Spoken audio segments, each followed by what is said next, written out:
Երկուստ էլ արձանագրում եք փաստերը, բայց ոչինչ չեք անում այդ փաստերը եղածը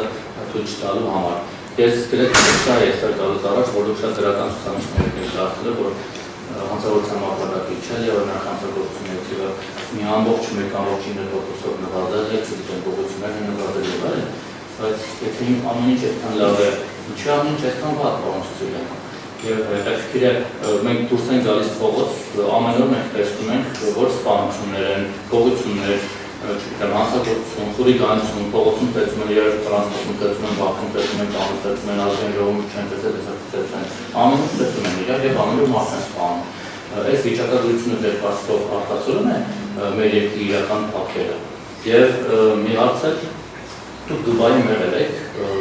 կարծում եմ եղել եք համտեղի կանոններից,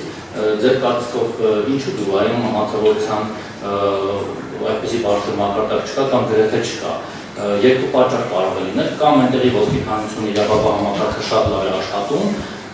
կամ ուղղակի այնտեղ չունեն Շանշանի նման հրաշալի գործընկեր, որը օպերատիվ ամեն վարկանին հասնի հանցագործության վայր եւ այդպես ճոխ վերագրեր դնի, թե ով ում սպանեց, ով ում օգնեց, ոնց արեց, կամ օրինակ չգիտեմ, վերջերս գրել էր, որ եթե ևս հարցեր, գրել էր, որ չգիտեմ, ոստիկանությունը Բերմանը ենթարկել խուտուտիկին, այֆոնչիկին, բլինչիկին, չգիտեմ, սնայպերչիկին և սերդուլիկին, վերջին պարտը դրանք օրինակ ծանում են իրական հեղինակություն գնունու սերդոները և ընկերները, որը նստատերները գնացել բերել եք, և էլի ազատ եք հարցել։ Հիմա այս կոնտեքստում էլ մի հարց, դուք պարբերաբար քրեական հեղինակություն համարվող մարդկանց պետք Բերման եք ենթարկում, շոու եք անում ցույց որպես բանացություն խորին պրետով, հետո բաց եք թողնում։ Այդ մարդիկ քրեական հեղինակություն են ինչու համապատասխան վայրում չեն, որ քրեական ենթամշակույթը ողջատող, իսկ եթե քրեական հեղինակություն չեն, ապա ինչ բնույթ են դնում այսպիսի բարոյական գործողություններ, որոնք մեկ աշխատ որևէ արդյունք չեն տալիս, հետո ազատ են արձակում։ Հարցը ո՞րն է։ Հարցը առաջինի երկրորդ եւ երրորդ։ Այդ քրեական հեղինակությունների այդ շոուների ինչի համար են, եթե վերջում ազատ են արձակում, եթե քրեական հեղինակություն չեն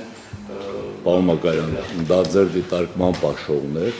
ասեմ ձեզ, սկսենք դրանից, որ դա ձեր դիտարկումն աշողներ, ոստիկանությունը իր օպերատիվ հետախուզական գործունեության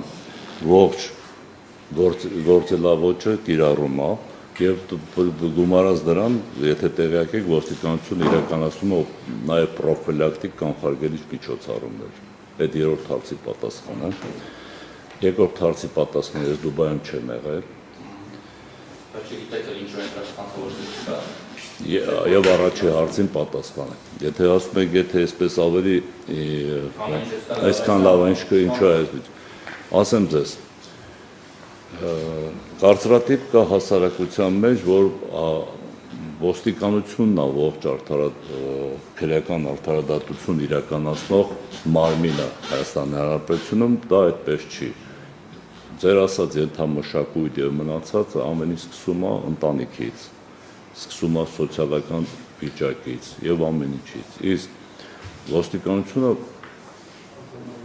արձանագրում է եւ փաստերով, եւ մենք ունենք փաստը, եւ դուք տեսնում եք, որ փաստով արձանագրված եւ նվազում ունենք եւ բացահայտման ցուցանիշների բարձրացում ունենք։ Իսկ եթե ինչ մնում է այն հարցին, որ եթե այդպես է, ես եւ պարոն Մկրտչյանը երկարամյա ոստիկանության ծառայողներ ենք։ Ես 2001 թվականից ծառայում եմ ոստիկանությունում, սպանությունները միշտ եղել են։ Ավելի շատ սպանություններ են եղել, ավելի շատ ավազակային հարձակումներ եւ այլ հանցատեսակներ են եղել։ Ուղղակի այստեղ խնդիրը նրա մեջ է, մեկնաբանության մեջ է։ Լրատվական դաշտում այսօր մի հատ վերնագիր գրելու համար, մեծ աղմուկ է բարձրանում։ Ես ոչ, ես ձեզ չեմ մեղադրում։ Որտեղ Դուբայում չեն տալիս թե կարելի բանը, կարող է պատճառը, արդեն կընտրատես հրաշայիններ մեզ էլ, Պարոն Մակարյան, սա պարոն Մակարյան կներեք, էլի մենք Դուբայում չենք, Հայաստան Հանրապետությունում ենք։ Դե եթե դուք, սա մենք Հայաստան Հանրապետությունում ենք։ Ես մի փոքր լրացում անեմ, տեսեք պարոն Մակարյան, ներկայացված վիճակագրությամբ մենք ներկայացնում ենք, որ ամեն ինչ լավ է, բայց դուք էլ ձեր հերթին գնահատում եք, եթե ամեն ինչ լավ է, ինչի է այդքան ամեն ինչ վատ, բայց իրականում այդ ցուցանիշների արձանագրումը, այս վիճակագրություն ունենալը, այդպես ասած ընդհանուր պատկերի լավ եւ վատ գնահատականի համար չի նախ առաջ։ Սա հստակ գնահատականը պես կիսամյակում ինչ դեպքեր են արձանագրվել, որոնց որտեղ ունենք խնդիրներ, որտեղ չունենք, որտեղ բացահայտումը լավ է, որտեղ վատ է, որպեսզի մենք կարողանանք հստակ քաղաքականություն մշակենք, թե ոնց ենք առաջ շարժվում։ Ինքը իրանով հանցավորությունը լավ երևույթ չի, բայց եկեք ընդունենք, որ ձեր կողմից վերված վիճակագրությունը եւս իրական չի։ Դուք ասում եք ամեն օր տեղի ունենում սպանություն, բայց 20 դեպքը ոնց էլ տեղավորենք 6 ամսվա մեջ, ամեն օրվա պարբերականություն չի դառնում։ Այո, կան սպանություններ, հատկապես համաձայն եմ ունեցել ենք վերջի ժամանակաշրջանում բռնությամբ զուգորդված կրակոցներ որոշակի հնչեղություն, այո, սա մտահոգիչ երևույթ է։ Պետքա սրա դեմ պայքարել, պետքա պայքարել, պետքա գտնել են պատճառները, թե ինչի են ելնում այս դեպքերը, պետքա գտնել, պետքա գնալ դրանց նվազեցման, վերացման հետևից, պետքա գնալ, պետքա գործիքակազմը ավելացնել օպերատիվ հետախուզական տեսանկյունից, որպեսզի մեծ հոսքի, գիտեք, որ տվյալները այսօր ոչ թե որ հնչեղացնում են դեպքեր, դրա մասին չի, տվյալները շատ են եւ տվյալները կառավարելու համար բնականաբար պետք է նոր գործիքակազմ, թվային գործիքակազմ, մարդկային պատրաստված ռեսուրս։ Մենք գնահատել ենք, մենք գիտենք նաեւ խնդիրները եւ այդ խնդիրները իմ սկզբի խոսքում ես նաեւ մեծապես անդրադարձա այս հարցերի, որ այս հարցերը հասցեագրված են եւ պետք է հետեւողականորեն գնանք դրանց հետևից։ Այո, մտահոգիչ դեպքեր ունենք։ Այո, այդ դեպքերը նախ եւ առաջ մեզ են մտահոգում եւ պետքա դրա դեմ կառուցողական եւ հետեւողական պայքարել։ Մի հարց է բանաստեղծած հետո չխանգարել։ Այս կոնտեքստում արդյունավետության, երբ որ դուք եւ Արամ Ղազարյանը տեղերով փոխվեցիք, տեղափոխություն եղավ, շատերը կատակենանում ասում են, պարզվեց, որ Արամ Ղազարյանը ավելի մարդաբռնում, իսկ Կամո Ծիրանը ավելի մարդաբռնում։ Այն որ փրկարտ ծառայություն շարունակումը լավ աշխատել թե ձեր ժամանակը լավ աշխատում թե հիմա Արամ Ղազարյանը ժամանակը դրանից առաջ, դա կարծում բոլորս տեսնում ենք հիպատիվ բոլոր փրկարները։ Բայց այդ ոստիկանության մասով չեն կարող ասել։ Հիմա դուք Արամ Ղազարյանից ավելի եք մարդ փրկում, նախորդի համեմատել վիճակագրությունը, որ ինչ դրական էր, դա ցույց է տալիս, որ դուք ավելի եք աշխատում։ Կամ եթե այսքան հանցավորության մակարդակը դեռ բավականին բարձր մակարդակի վրա է, հիմա դուք ինչով եք լավ աշխատում։ Եվ եթե վաղը մյուս օր, օրինակ Նիկոլ Փաշինյանը որոշի, որ ձեզ պետք է փոխիչ տեսօրինակ ռազմական ոստիկանության պետին անեց եւ ձեզանից առաջ նշանակված Արամ Հովհաննիսյանի նշանակեցին դա։ Հիմա ինչով է նշանակի, որ դուք վաղ եք աշխատում հիմա այս դրական ցուցանիշներով հանդերձ եւ ձեզանից հետո ավելի լավ է դառնում։ Ձեր աշխատանքի ցուցանիշ բանը արդյունավետությունը ո՞նց է գնահատում դուք։ Համով տեսնում հանրությունը։ Պարոն Մակարյանի մոտ կարծիքա ձևավորել, որ ես եւ դուք սկսել ենք իրար հետ առանձնազրույց ունենալ։ Կներեք, բայց այդ հարցերին ես ինձ իրավունք կվերապահեմ չեմ պատասխանում։ Ես ցուցանիշներն Պարոն Մակարյան, արդեն ես ու դուք սկսել ենք իրար հետ առանձնազրույց ունենալ եւ ցանկություն չունեմ այդ հարցը։ Խնդրեմ ուրիշ հարց։ Արդեն առանձնազրույց ենք վերածում, պարոն Մակարյան։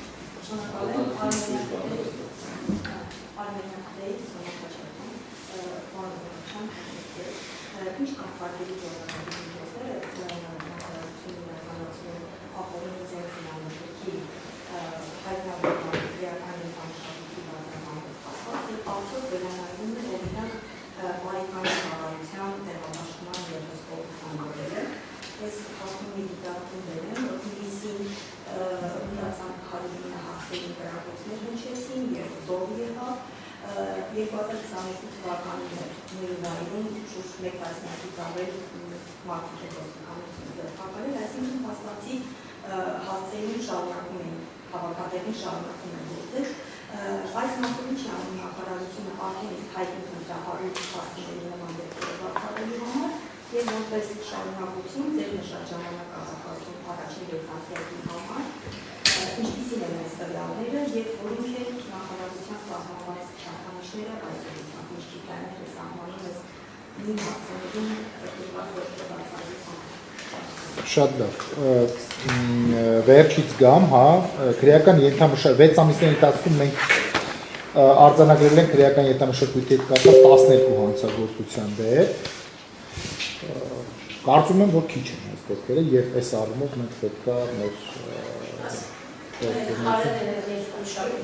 որոնցից 6-ը քրեական ետամշակույթ կրող խմբավորմանը մասնակցելու, 4-ը կներեք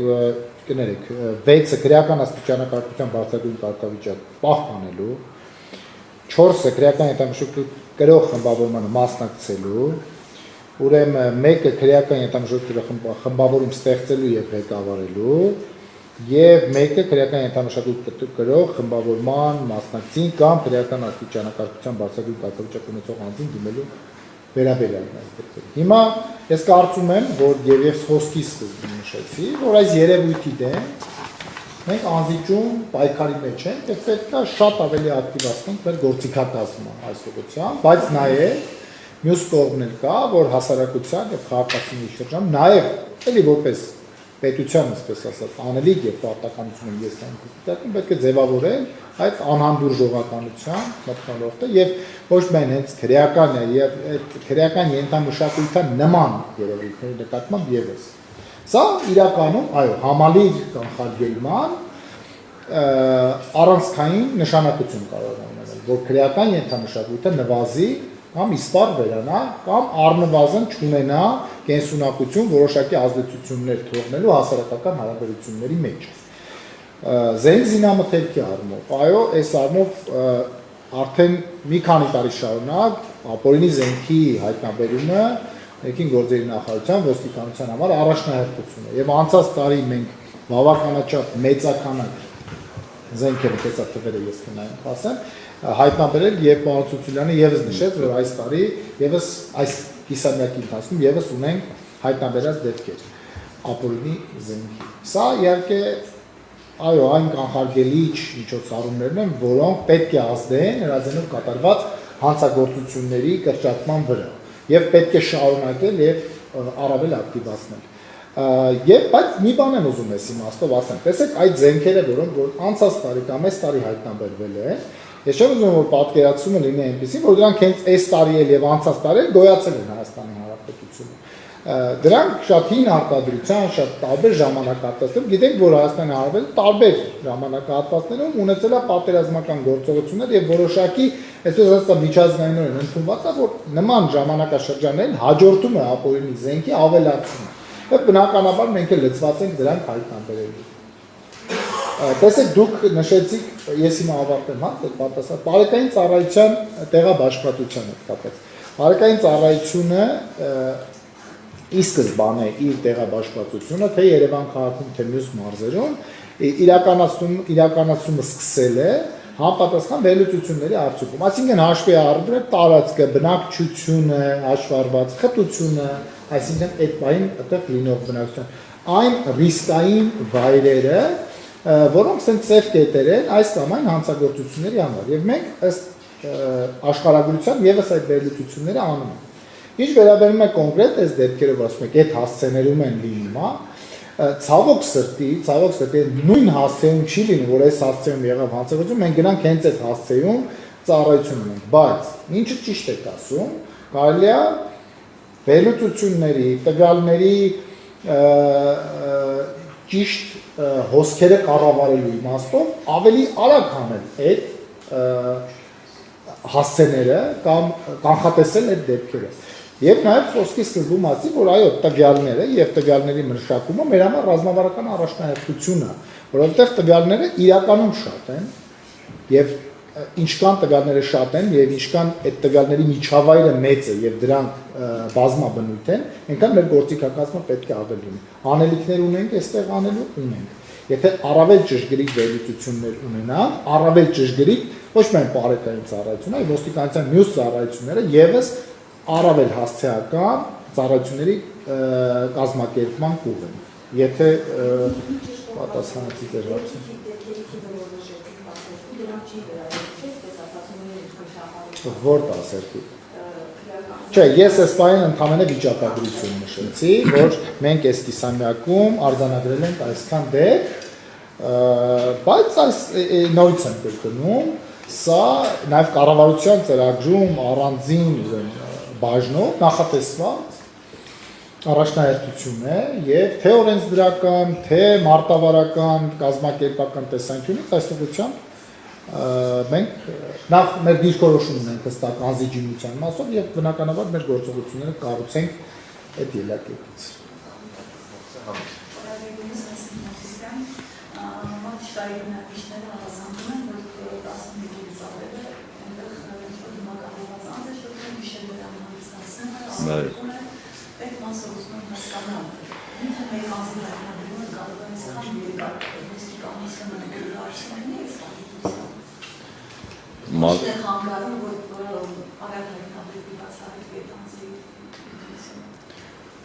Մալիշկայի դեպքը մեզ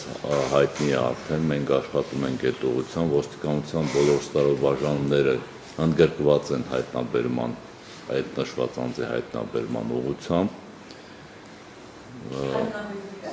Դեռևս չի հայտնաբերվել, հայտնաբերման դեպքում մենք արագ մեր լրատվական ծառայության մեջով հանրությանը կիրազենք։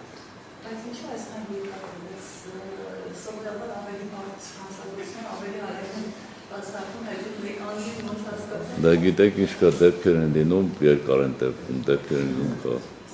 Հիմա հենց հայտնաբերենք, մենք ձեզ կիրազենք։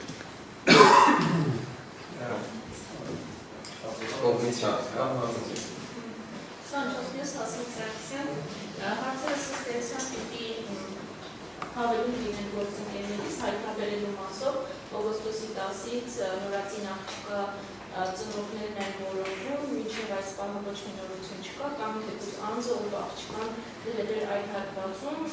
ինչու չի հայտնաբերվել դեռ կամ ինչ առաջընթաց կա այս ուղղությամբ։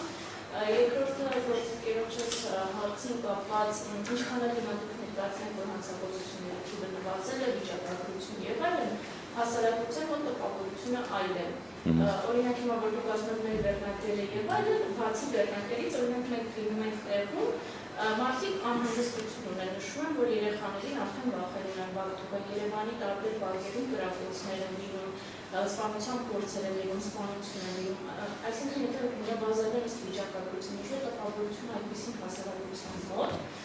եւ հենց ոստիկանության ներսում շատ հաճախ նաեւ ոստիկանության ծառայողների կողմից հանցագործություններ են լինում, վերջերս իշխանություն լրատվականի գրել է Սիսիանի նախկին ոստիկանապետի ժամանակավոր պաշտոնակատար Գարիկ Գուլազյանի մասին, որը առանցքի դաշնությամբ երկրորդ կնոջ էր սպանել, արդյոք մինչև քրկնդեքին ծառայում էր նրա պարտադրություն վտանգավոր ինչ-որ երկեր կամ եկեք ֆիքսենք, որ ոստիկանության գործունեության առաջին 20-յակի արդյունքների համակարգման վերաբերյալ են լինելու եւ հարցերը եւ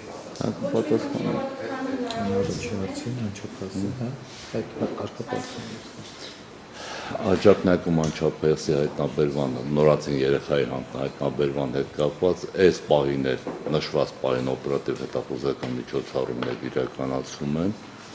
աշխատանքներ դեռևս տարվում են։ Դուք գիտեք, որ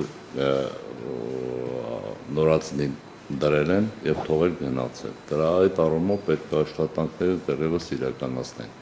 Ես չեմ նշում, որ ոստիկանությունը թերություն չունի։ Բնականաբար ոստիկանությունը կլինի դեպքեր, ուշ կհայտնաբերվի, կլինեն դեպքեր, շուտ կհայտնաբերեն։ Օրինակ վերջին շրջանում մենք հայտնաբերել ենք 20 թվականի հետախուզվող, 21 թվականի հետախուզվող անձեր, ծանր եւ առանձնապես հանցագործություն կատարած անձանց։ Այնպես որ ոստիկան Այո, Հայաստանի Հանրապետությունում, այնպես որ ոստիկանությունը ինքը կենթանի մարմին է, միշտ օպերատիվ հետախուզական գործունեություն է իրականացնում եւ իրականացնում է նաեւ պրոֆիլակտիկ աշխատանք, որ դեպքերի կանխում նախականխման ուղղությամբ։ Կոնկրետ այդ դեպքով դեռևս չենք հայտնաբերել նորածնի այդտեղ թողող անձին, հույս ունենք կար ժամանակում կհայտնաբերենք։ Ես մենակ կարծես թե մի հարց պատասխանեմ նաև ոստիկանության ծառայողների կարգապահության մասով հարց տվեցիք, եկեք գոնե նախկին ծառայողների մասով, որոնք որ կատարել են հանցագործություն, այս բան մի քիչ կդժվարանանք պատասխանել, բայց գործող ծառայողների նկատմամբ ներքին գործերի նախարարության դիրքորոշումը այստեղ էլ եւս շատ հստակ է։ ցանկացած դեպք, որը ոստիկանության ծառայողի կողմից կարվի եւ դրա մեջ գտնեն իրավախախտման, կարգապահական խախտման կամ առերևույթ հանցագործության ակտներ, դրանք պետք է արձանագրվեն եւ հասարակական քննության ենթարկվեն եւ այստեղ ուղղակի վիճակագրություն գրեմ, կվկայակոչեմ միայն 6 ամիսների ընթացքում ոստիկանության ծառայողների 146 տուժ են ունեցել, որից 11-ի ծառայությունը դադարեցավ։ Տեսքով, ուրեմն ունեցել ենք 7 նախապատրաստված նյութ, որը ուղարկվել է նախաքննական մարմին, եւ 9 ծառայող ոստիկանությունից ազատվել է թմրանյութ օգտագործելու դեպքերով։ Սա մեր վիճակը 6 ամիսների ընթացքում։ Այսինքն մենք ինքներս մեր ներքին անվտանգության նկատմամբ շատ զգոն ենք եւ մեր քաղաքականության շուրջ նմանատիպ դեպքեր չեն կարող տեղի ունենալ եւ որոշակի այսպես թույլ հայացքով նայել են շատ հստակ է սա առնով Եվ հասարակության տպավորությունը եւ ասում հասարակության տպավորությունից էլ կարող են խոսել, այո, տեսեք, պարոն Ցուցուլյանը մեջբերում է, ասում է, մեկով նվազել են սպանության դեպքերը։ Բայց այո, կարող է լինի մեկ սպանություն կամ երկու սպանություն, որոնք իրենց հնչեղությամբ շատ ավելի մեծ արձագանք ունենան, եւ ես չեմ ասում, որ դուք այդ վերնագրերը կապեցիք, այո, կան որոշ շրջանակներ, որ դրանք հստակ այդպիսի դեպքերը ունեն ուռճացման միտում։ Ես ձեզ նկատի լրագրողները պիտի կատարեն այդ աշխատանքը, պիտի բարձրաձայնեն դրանք, բայց դրանք այո, մեկ դեպքը կարող է ստեղծել նաև այդպիսի տպավորություն։ Կարող է այդպես լինի, որ օրինակ վիճակագրությունով նվազած լինեն դեպքերը, բայց 1-2 հնչեղ դեպք իրենց բնույթով ունենան շատ մեծ հնչեղություն եւ քաղաքացիների մոտ արդարացիորեն առաջացնեն այդպիսի ընկալումներ եւ զգացումներ։